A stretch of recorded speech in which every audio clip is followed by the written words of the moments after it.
इस वक्त एक सवाल जो है वो हुकूमत के आसाब पे सवार है, ना सिर्फ हुकूमत बल्कि पूरे निज़ाम के आसाब के ऊपर सवार है।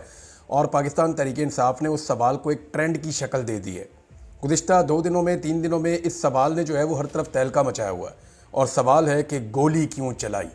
इस सवाल का जवाब नहीं है हुकूमत के पास, और अब वो मानने से ही दौड़ गए हैं कि हमने गोली नहीं चलाई। देखिए, मेरे पास 3 स्टेटमेंट हैं मुख्तलिफ वफाकी वज़रा के, जिसमें अता तारड़ ने, आपको याद होगा, मैं अगर चाहूँगा तो ये स्टेटमेंट सुना भी सकता हूँ, आप सबके पास मौजूद है, सुनाने की ज़रूरत नहीं है, पूरे पाकिस्तान ने इसको सुना है।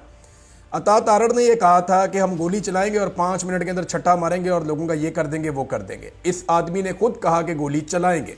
गोली चलाने की धमकी अता तारड़ ने दी थी, ये बात कन्फर्म है। उसके बाद मोहसिन नकवी साहब ने भी, उन्होंने भी यही बात की थी। वज़ीर दाखिला ने कहा गोली चलाएंगे, तो मोहसिन नकवी ने भी वही धमकी दी थी कि गोली चला सकते हैं और गोली चला के मामला ख़त्म हो जाएगा, लेकिन हम बहुत सब्र कर रहे हैं। फिर ख्वाजा आसिफ ने कंफर्म किया कि ये डी चौक आ रहे हैं तो हमारी लिमिट क्रॉस हो रही है, अगर ये नहीं रुकेंगे तो हमारे पास ताकत का इस्तेमाल करने के अलावा और कोई रास्ता नहीं है। तो वो वज़ीर दिफा है जो इस वक्त आर्म फोर्सेस के पाकिस्तान की सरबराह है, उनके वो अंडर में काम करती हैं आर्म फोर्सेस। तो ये 3 स्टेटमेंट बड़े क्लियरली आ गए थे। पहले ही 3 वज़रा ने कह दिया था कि गोली चलाई जा सकती है, ताकत का अंधा इस्तेमाल भी रियासत की जानिब से किया जा सकता है। तो ये 3 बयानात के ऊपर मीडिया बिल्कुल ना तस्करा कर रहा है, ना इनके ऊपर तवज्जो दे रहा है, ना इनको इस्तेमाल किया जा रहा है। मेरे ख्याल में पाकिस्तान तहरीक इंसाफ को इनकी अंग्रेज़ी ट्रांसलेशन करके पूरी दुनिया को ये भी भिजवाना चाहिए, ताकि दुनिया का जो मीडिया चला रहा है खबरें, वो ये भी बताए कि ये वो 3 लोग हैं जिन्होंने गोली चलने से पहले गोली चलाने के बारे में आगाह कर दिया था कि हम ये काम करने जा रहे हैं, हम गोली चलाएंगे। अच्छा, इसमें जो है वो एक और चीज़ बड़ी इंपॉर्टेंट है। ये कहते हैं जी गोली नहीं चली और कोई रियल बुलेट फायर नहीं हुआ, लेकिन अब मज़ीद हक़ाइक़ सामने आना शुरू हो गए हैं। यानी मोतियुल्लाह जान साहब बाहर आए, उन्होंने कुछ चीज़ें और बताई हैं, मैं वो चीज़ें आपके सामने रख देता हूँ। और इसमें मैं एक चीज़ और कहना चाहूँगा, देखें, ये पिछली सदी के काम थे, जब सोशल मीडिया नहीं था, जब कैमराज नहीं थे, जब चीज़ें नहीं थी, तब आप लोगों को बाद में बेवकूफ़ बना सकते थे कि ये इसने खुद ही कर दिया, या उसने खुदकुशी कर ली, या फलां बंदे ने अटैक कर दिया, या कोई और बीच में आ गया। ये बहुत सारी चीज़ें आप कह सकते थे। ये एक जदीद सदी है, इसके अंदर हर चीज़ जो है वो रिकॉर्ड पे आ जाती है और सारे रिकॉर्ड मौजूद हैं और सबको पता है कि किसने क्या किया। तो इंटरनेशनल मीडिया जो है वो वैसे भी बगैर तहकीकात के चीज़ें चलाता नहीं है। मोतियुल्लाह जान साहब ने वापस आने के बाद तफसीलात बताई हैं। उन्होंने कहा जी बहुत बड़ी तादाद में हुकूमत ने बंदे गिरफ्तार इसलिए किए हैं, या गिरफ्तारियां जाहिर करके हुकूमत ये तासुर देना चाहती है कि अगर कोई बंदे मारे भी गए हैं और उनकी लाशें गायब हैं, तो तासुर ये जाए कि वो बंदे गिरफ्तार हैं, तो महीना 2 महीना उनके घर वाले ढूंढ ढूंढ के जब थक जाएं तो तब तक ये मामला दब जाएगा। तो जितना मैं इमरान खान को जानता हूँ और पाकिस्तान तहरीक इंसाफ को जानता हूँ, मामला तो वो दबने नहीं देंगे। यानी उन्होंने अभी तक कोई मामला दबने नहीं दिया। जो मामला छोटा मोटा भी होता है वो उसको उठा के आसमान पे ले जाते हैं। अब तो उनका खून बह गया है, उनके लोगों की लाशें हैं जिन्हें उन्होंने अपने हाथों से दफन किया है, तो अब तो वो नहीं छोड़ेंगे और वो इस मामले को लेकर आगे चलेंगे। मोतियुल्लाह जान ने बताया कि उस रात उन्हें क्यों उठाया गया। उन्होंने कहा जी हम कुछ तहकीकात कर रहे थे लाशों के हवाले से, और उन्होंने बताया कि हम जब गए पिम्स अस्पताल में पहले, तो हमने वहाँ पे एक रजिस्टर देखा। इस रजिस्टर के अंदर रेंजर्स के डेथ सर्टिफिकेट मौजूद थे, जिसके ऊपर एक डॉक्टर के साइन थे। हम उस डॉक्टर के पास गए, हमने उन्हें बताया कि जी ये सिग्नेचर आपके इसके ऊपर है, और एक सिविलियन की जो डेथ हुई है उसके ऊपर भी आपके सिग्नेचर हैं।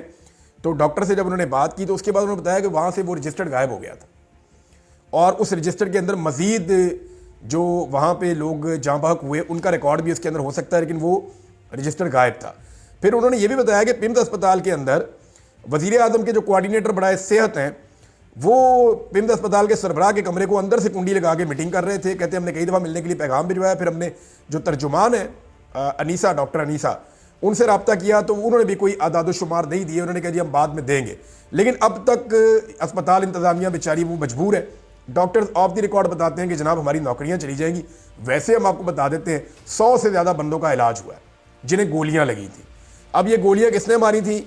मैंने आपको 2 दिन पहले वीलॉग में एक बात बताई थी कि एक बाकायदा मंसूबा तैयार हुआ है, क्योंकि हमने उसका पहले से पोल खोल दिया था, भांडा फूट दिया था, लिहाजा वो उसको अमली जामा नहीं पहना सके। लेकिन एक कार्रवाई उन्होंने डाली, और कार्रवाई उन्होंने डलवाई है वज़ीर इत्तलाआत को इस्तेमाल करते हुए अता तारड़ को।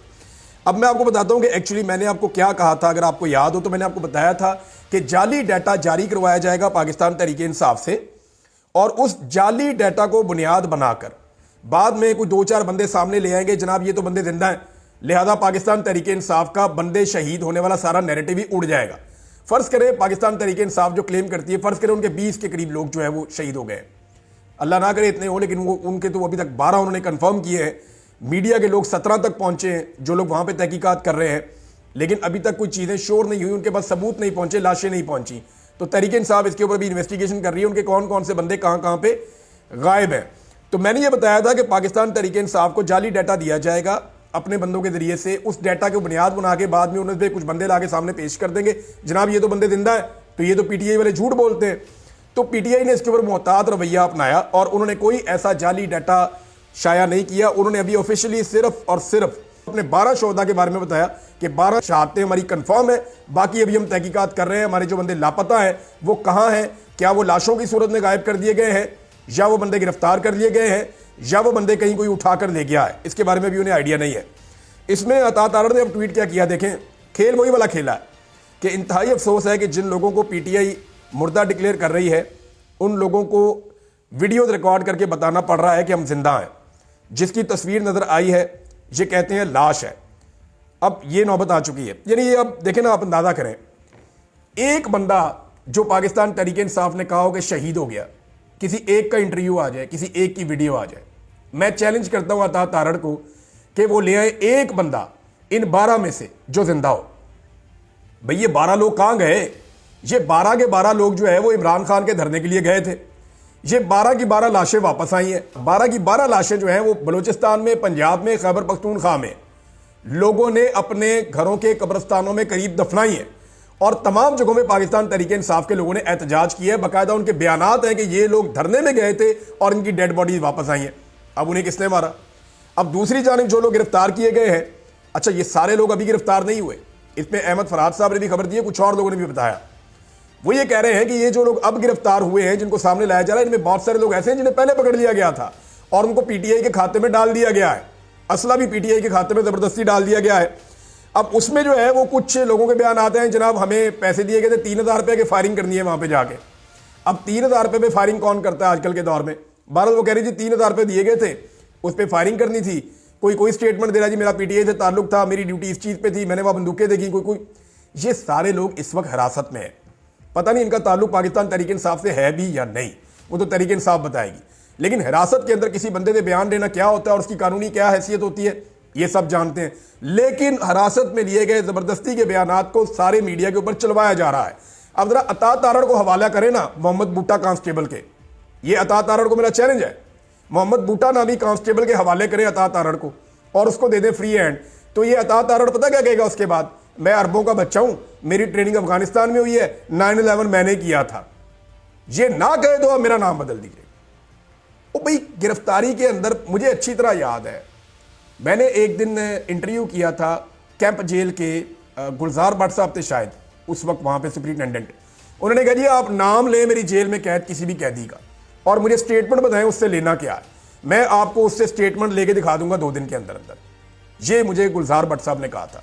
तो ये कोई मुश्किल काम नहीं है, सारी दुनिया जानती है, सारी दुनिया जानती है कि ये कैसे बनाया जाता है लोगों को। किसी को लालच दिया जाता है कि तुझे रिहा कर देंगे, किसी को कहा जाता है कि तेरे 20 साल अंदर गुजर जाएंगे, तेरा पता ही नहीं चलेगा, किसी को कहा जाता है कि तेरा इनकाउंटर कर देंगे, किसी को वैसे टॉर्चर किया जाता है, किसी को कोई लालच दे दिया जाता है।